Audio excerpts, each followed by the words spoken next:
And after the incident, he went to DCI headquarters to report this incident. They refused to listen to him. At 10 p.m. at night, they wrote him a letter summoning him to go to Nyeri. The crime happened in Limuru, in Kiambu. They are asking him to go to Nyeri. Yet, the local member of parliament, Mr. Kirago, recorded a statement at DCI headquarters. Why are you calling the senator of Kiambu to go all the way to Nyeri, yet the crime happened in Limuru? Fair enough. You made your point, Your Excellency, and we need to take this conversation forward. But perhaps the last question about this political intolerance. This culture did not just start. Last year, when you were sitting squarely in office, and when the Azimio la Umoja One Kenya coalition was running protests in the country, at instances in which you led the country because the president was out of the country at this particular time, we saw gangs, we saw people carrying sticks in the streets of Nairobi intending to deal with protesters who are democratically protesting. So is it that it sounds too harsh now that the heat is on you? Let me correct you. That did not happen during the first protest of Azimio. That happened, the one for people carrying sticks happened during the Gen Z protests. Even during the Azimio protests, we had people in the name of business, people protecting their places. Let me say, during the Azimio protests, because at one time or another, the president was out of the country. And I was quite clear in my mind with our security apparatus that we must protect the CBD. Yeah? But the protests outside the CBD took on because the right to protest is enshrined in the Constitution. But destruction of property in the CBD is what we stopped successfully, and it did not take place. Because, you know, this is a country of rule of law, and the work of a government is to protect life and property. You protect both lives and you also protect property. So what I do remember myself at that time, when the president was out of the country and I was left, is that we made sure that the property around CBD is protected. I have been very clear in this administration that we can never use criminal gangs to manage politics, to manage security, because it's not sustainable. All right. You create a monster that you cannot control. Because after the event, you have called those fellows to perform. What happens after that? They run amok. And since they feel that they have government protection, they operate with a lot of impunity. And that is a situation that one cannot control. Yes. Your point is home, and we need to move on from this conversation. And Your Excellency, let's speak about a topic that many Kenyans right now want you to speak candidly about. And these are some of the policies and decisions taken by the Kenya Kwanza regime in the past 2 years. You are on record before you left office in an interview with Citizen TV and in an interview with Vernacular, a Kalenjin station, stating that you knew nothing about Kenya's deal with Adani Group, be it JKIA and every other involved entity. You are on record after you were impeached in a church at AIPCA to say that you advised President William Ruto not to get into the Adani deal. One Gachagwa who said, I was not aware, I was reading about this in the papers. The next Gachagwa says, I advised the president. think you have listened to my address to the Kalenjin nation in piecemeal. If you listened to the whole speech, I said I know nothing about it in terms of I was not involved in the formulation of that policy. I was not involved in its implementation. That is why I meant I know nothing about it. Because if you are not, I was in government, I was deputy president, but I was not involved in the Adani deal to that extent. I went ahead to say, but Kenyans are opposed to it. Kenyans are speaking against it, and therefore I am against it. At that time, because I was in office, you know, there is what you call the principle of collective responsibility. I was still the deputy president, President William Ruto. So there are certain things then I could not say. Yeah, because I was still his deputy, there is still that, you know, relationship. But later on, I have now the opportunity to say what I need to say. You know, I have many things I can say now, you know, but that time I was giving what I needed to give. And I said, I was clearly, that matter did not come before the cabinet committee that I chair. It went straight to cabinet. Were you in cabinet when it came to cabinet? Yes, I was. What discussions were there about Adani? I cannot give discussions in cabinet because I'm still bound by the Official Secrets Act. I wouldn't diverge in detail as to what happened in cabinet because that would be irresponsible on my part. But what I can say is that I was opposed to it. And at my own time, privately, I was able to sit with the president and say this is not right. It's a rip-off to the people of Kenya. It is not tenable. And also, because I was elected, in our administration, I was the lone voice that would tell the president what anybody else cannot tell him. Because as an elected leader, you interact with the people. I also have serious political networks that are independent from the president that talk to me daily so that I get to know what is going on. And as principal assistant to the president and as his advisor, I took it upon myself, and it's a job I did that cost me heavily to always tell him the truth. Excellency, allow me to interject because you have said that yes, you sat in cabinet and you cannot divulge issues discussed in cabinet. This is a matter in public. This is a matter already addressed by the head of state when he announced that cancellation at the National Assembly and the Senate when he made his State of the Nation address. You certainly owe it to the people of Kenya to tell them that this is what the country was getting into in Adani. Who was tasked to do what in cabinet, and how exactly was this deal reached? When was it signed? Those are the questions that Kenyans are watching today. I have told you clearly that nobody involved me. Had it come to the cabinet committee that I chair, I would have had all the details because that is a very exhaustive forum that I used to chair. I will be able to get to know from the beginning to the end. But cabinet is basically formality. And certain things, president will decide they come direct to cabinet without coming to the cabinet committee. So are you saying, because you gave us a track record of how many cabinet subcommittees you chaired while in office. Yeah. This was at a time when some quarters were saying you did not perform as deputy president. Are you saying that in the many committees you hosted or you chaired of the cabinet, this did not come out? Adani did not come. Did the Social Health Authority come out? Yes, it did. In the subcommittees? Yes, it did. What was your position on it? My position then, as it is today, is one, it was hurried. And there was no sufficient reason to move hastily from NHIF to the new program.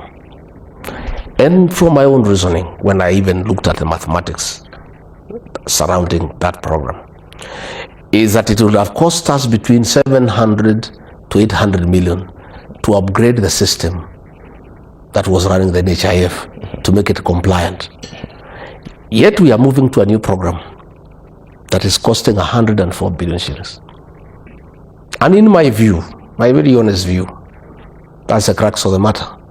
That is a rush. That is a focus, the 104 billion. And when you listen, Karanja, me, I'm a people's person. And probably many people thought that I'm a rebel within government. I was not a rebel. I was a deputy president of a popularly elected government that is answerable to the people. And in my view, we in government are the employees of the people. And the people are your employers. And their opinion counts. And you cannot dismiss what they think and what they feel. And that is why even members of parliament were accusing me of intimidating them when I told them to listen to the ground during the Finance Bill 2024. It's because myself, I do listen to the ground. And I take time to listen to what people are saying. If you listen now to patients, they are going through hell. One, in NHIF, you would pay 500 shillings for the whole family. Maybe say you have your wife, and maybe say 2 children like myself. 4 of us will pay 500 shillings for the ordinary people. Now, in this new program, it's each individual. So you find people having a problem with that. Number 2, you find that the private hospitals have not embraced this program. The program was rushed before all the stakeholders were brought on board. So you find that you have been deducted money in your pay slip. Then when you go to a hospital of your choice, you cannot be treated. And that is the frustration that the people of Kenya are going through. And I am a very strong believer that your employer is ultimate. And the feeling of your employer is so central in whatever decision that you make. In this case, the employer here are the people of Kenya. Your Excellency. And if you find the people are up in arms, and everybody is complaining, the stakeholders are complaining, Kenyans are complaining, you simply cannot ignore them and decide that you must do what you have decided because it's a government program. Because that government program is meant to benefit some people. And if the beneficiaries of that program are uncomfortable with its implementation, with its component, with the way it is being rolled out, you have a responsibility as a leader who is elected all the time to take into consideration the views of the people. This responsibility you had when you chaired the cabinet subcommittees in which the shift from NHIF to SHA came. And for Kenyans who do not understand the workings of government, many of whom are watching today, you may need to tell them, if indeed it's true that you did not agree or you said it was rushed because it came to a cabinet subcommittee you chaired, how did it end up in the cabinet? You are the second most powerful person. Cabinet will work on policies. The issue is not the policies, the implementation. In terms of timelines, in terms of the transition, it's now when it to go to the respective ministry or department that the whole issue of implementation comes into question. And this is where I'm saying, in my view, the thing is rushed. And there is no adequate public participation because the views of the public are not being taken into account. You can pass a very good policy, and there's nothing wrong with passing a good policy. But when you take it to the people, they have a different view.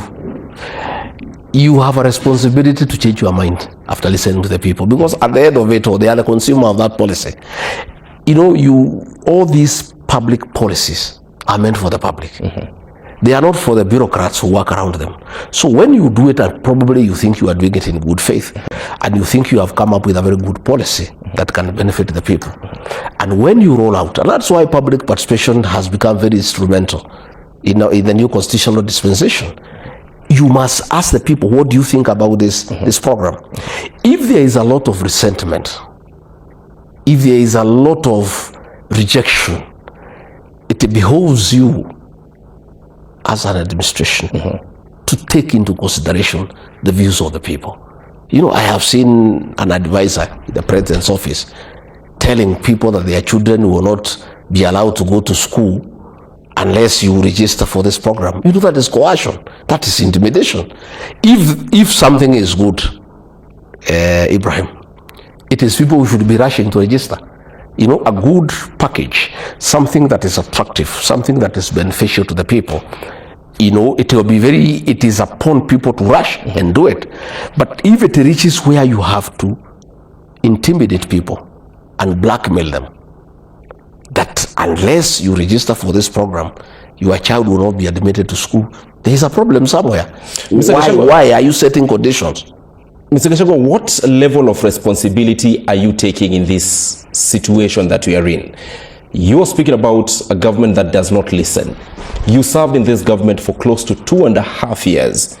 Are you surely lifting your hands and saying, I am not responsible for anything? Karanja, you had the charges against me in the Senate.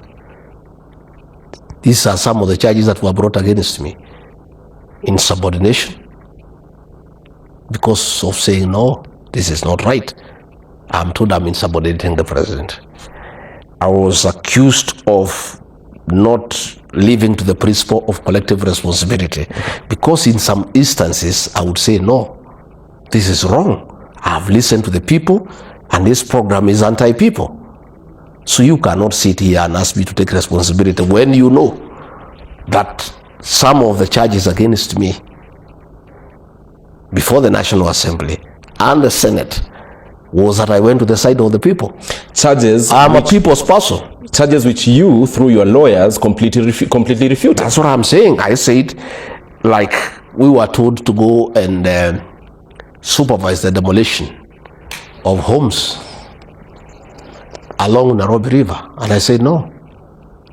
And I said that is not insubordination, that is doing the right thing.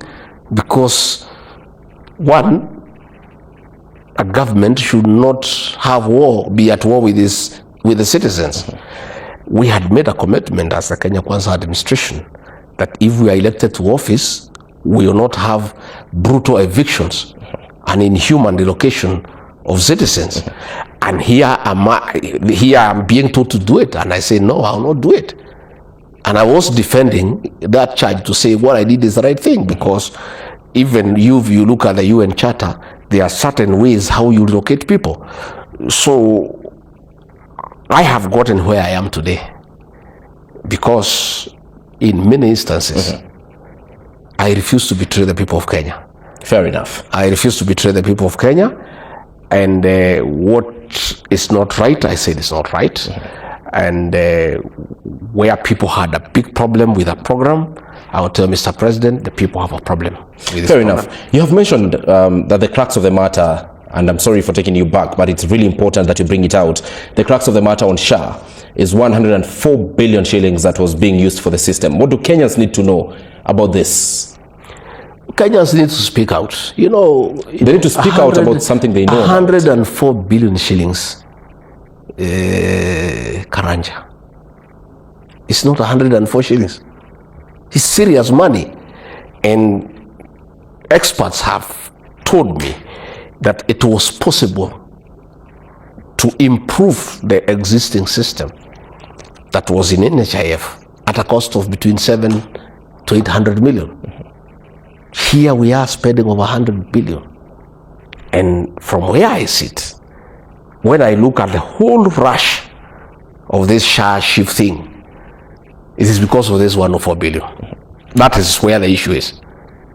And because in this you were in cabinet, who was tasked in handling this? Who was tasked? The Ministry of Health. Again, the president works here as a team of economic advisors who do most of the work with him before things can come to cabinet. This is where all these details were worked out. And you have heard that even people in that economic advisory council, their spouses are involved in that system. There is clearly conflict of interest, and the whole thing is not straight. And that is why Kenyans are agitated.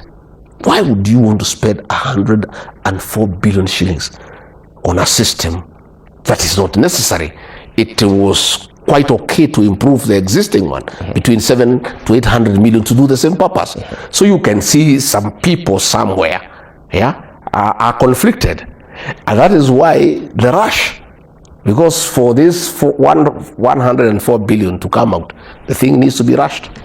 Who are the platform providers on SHA? Because I have seen documents from the Ministry of Health that indicate that for every amount that SHA will be paying for each procedure done or for each service offered, some amount will be heading or directed to a platform provider. I think 25% or something like that. Who are these platform providers? No, I was not involved.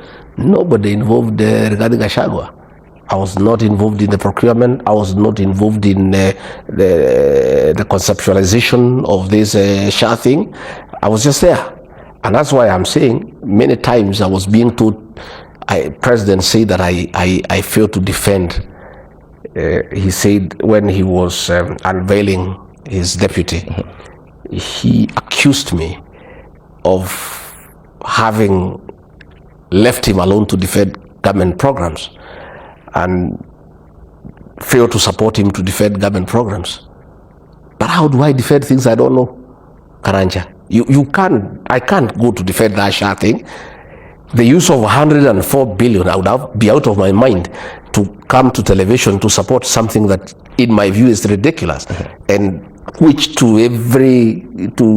from every perspective is pure theft of public funds. I cannot defend such things. I was being told to defend Adani. I said one day I was in a funeral somewhere in Trans Nzoia, and I think the senator for Kisii, Richard Onyonka, came very hard on government because of Adani. And I was the last to speak, and I said nothing about the issue. So one of people around the president called me and really abused me that government was being attacked and you did not defend. How do I defend theft? I cannot defend corruption. I am a man of integrity. And much as probably the president says that I did not defend government programs, he is right to a certain extent. I defended the ones that were above board. Anything I did the alcohol program, I worked on it. Registration of farmers for fertilizer program, I defended, I worked on it the last day. Coffee reforms, I defended. Tea reforms, I defended. Anything that was above board, that was in public interest, I defended. But issues of corruption, issues of theft of public funds, I could not go and defend. And he must forgive me. I asked President William Ruto to forgive me. I'm sorry, my former boss. Adani, I could not help you to defend. Shah, I could not afford. I could not help you to defend. If the deputy you have picked can defend theft and corruption, let him go ahead. Because he is not elected, he is your person. So he's answerable to you. But me, I was elected. I have the mandate of the people. And therefore, I'm answerable to some people. So I could not go and defend something that is anti-people because I'm elected by the people. You know that this is where the difference between me and the current deputy president is. He is an appointee of President William Ruto. He must defend religiously anything the president says and wants because that is his employee. I was not an employee of President William Ruto. I was an employee of the people of Kenya. It was therefore right for me to fail to defend anything that is anti-people. All right, Your Excellency, 2 weeks ago, or less than 2 weeks ago, President William Ruto made an address to the National Assembly and the Senate about the state of the nation, and he was giving progress about where the country is.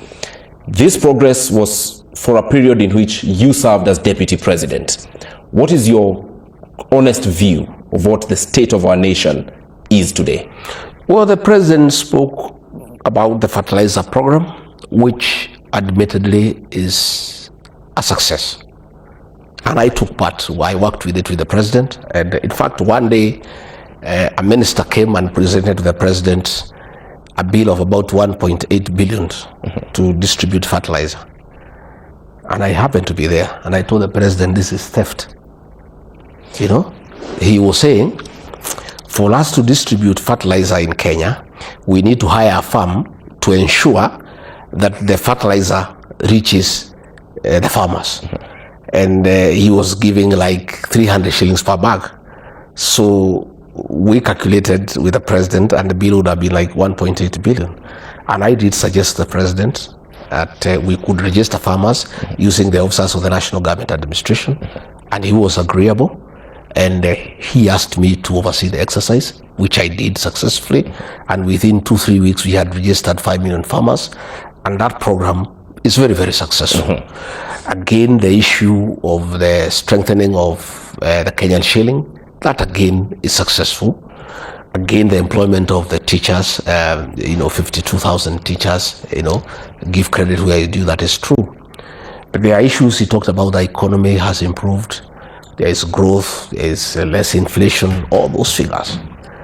From where I sit, because I told you I was around during Moi time, I was around during Kibaki's time, I was there during Uhuru's time, I'm there during Ruto's time.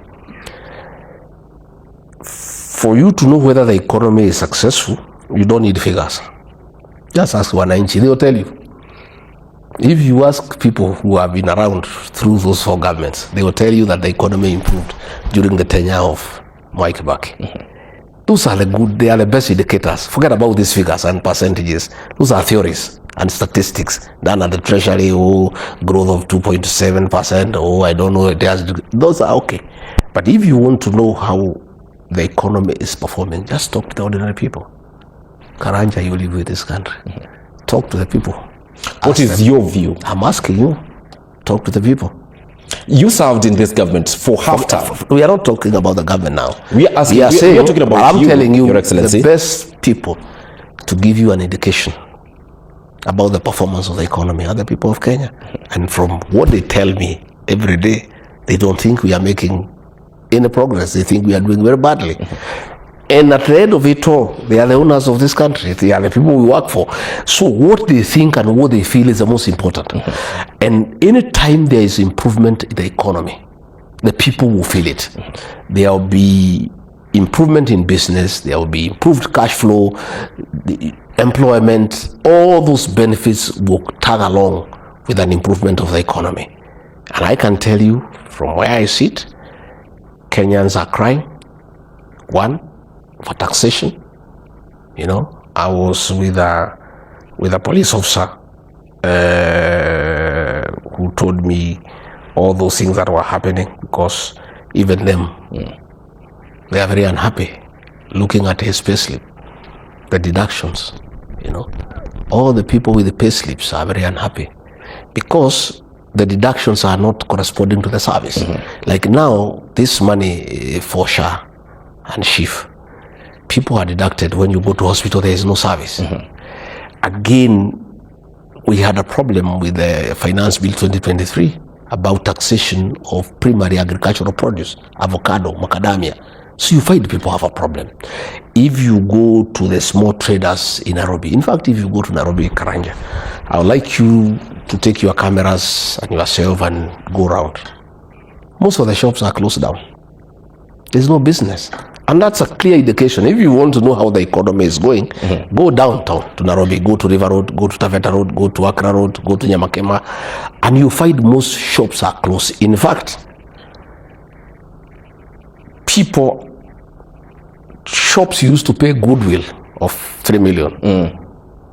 You are being called by the landlord, please take this shop. All right.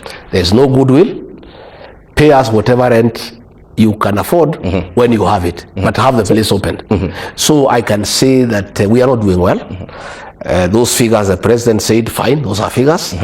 But listening to the people of Kenya, moving around the country, moving around downtown, we are not doing very well. And why did we not do well in the 2 years of Kenya Kwanza?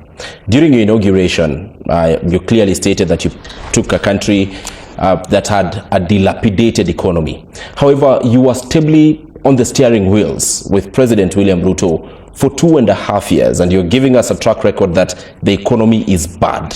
Why is the country still having a bad economy while you and President Ruto led it for 2.5 years? I think you would have to take time to look for President William Ruto and ask him that question, because he chairs the Economic Council that advises him. I never used to attend that session. All decisions on the economic interventions are done by that team that is chaired by the president. For all of us, ours was just to follow what has been decided at that forum. Okay? Even if we disagreed with it, that decision was final. So at the right time, look for the president and ask him that question. What you're telling us is not what you used to tell us as deputy president. I was the first year I was very clear that we inherited a difficult country. We inherited an economy that was doing very badly, and we needed to be given time to work on it. And I was so persuaded and so motivated to be part of that, until along the way I found that I am not involved in any of those decisions at all. Mine is to carry out what has already been decided without an input at my level. And that is why I was being accused of not defending government programs. And I have given you the reasons that you can only defend that which you are part of. But if you are not part of that decision, if you are not part of that program, if your input has not been sought, if your views have not been incorporated, then it will be very difficult for you to defend that particular program. Yet from how it looked on you in public, it appeared like you are deeply involved in every decision. The first year, yes. Up to some point. The second year, you saw me keep quiet on all those things. Let me ask you a direct question. What is your opinion on the housing levy that was introduced on Kenyans on the Finance Bill of 2023, Finance Act of 2023? To be truthful to you, I have told the president countless times that the people of Kenya do not want a housing program. The people of Kenya are of the view